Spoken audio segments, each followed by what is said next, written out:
Our Torah portion famously includes the priestly blessing. After discussing certain factors, limitations, and circumstances that would prevent a Kohen, a priest, from participating in offering the blessing, the Rambam comments, "A priest who does not have any of the factors which hinder the recitation of the priestly blessings mentioned above should recite the priestly blessing even though he is not a wise man or careful in his observance of the mitzvot."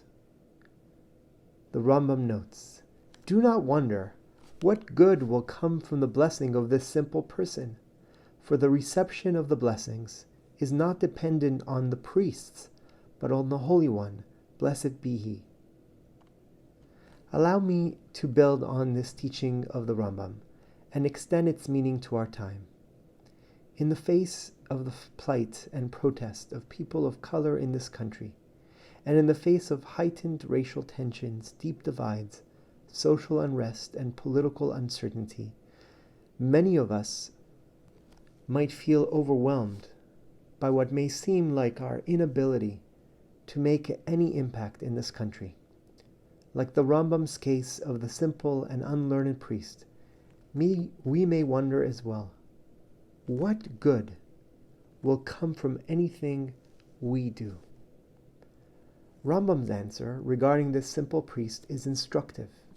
Perform your duty and leave the rest to God. In other words, the moral question posed to each of us is one of action or inaction.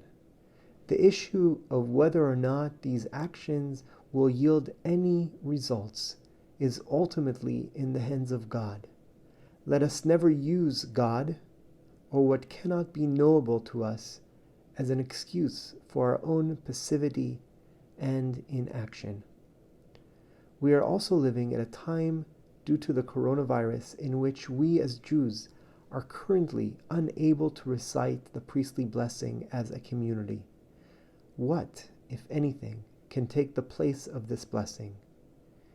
In Genesis 12, at the very beginning of Abraham's journey, God says to him, "Ve'escha legoy gadol, va'averchecha ve'egadla shemecha, ve'heye bracha." I will make you into a great nation, and I will bless you, and I will aggrandize your name, and you shall be a blessing.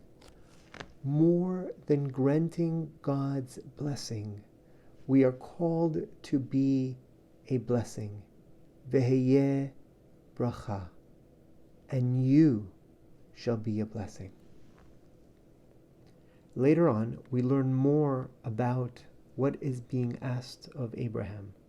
God singled Abraham out so that Abraham would instruct his descendants to keep the way of the Lord by doing what is just and right. Ki yedativ lema'an asher yetzaveh et banav ve'et beito acharav v'shamru derech Hashem la'asot tzedakah u'mishpat. Each and every time we confront the world with tzedakah u'mishpat, deeds that are just and righteous, each and every time we reject the callousness of indifference and the prudence of impartiality, to borrow these words from Heschel. Indeed, each and every time we call our faith into account by assuming personal responsibility for the world that surrounds us, we walk in the path of Abraham, and we are being a blessing. In the absence of reciting the priestly blessing, we must still be a blessing. While we currently cannot be a nation of priests, we can still strive to be the children of Abraham.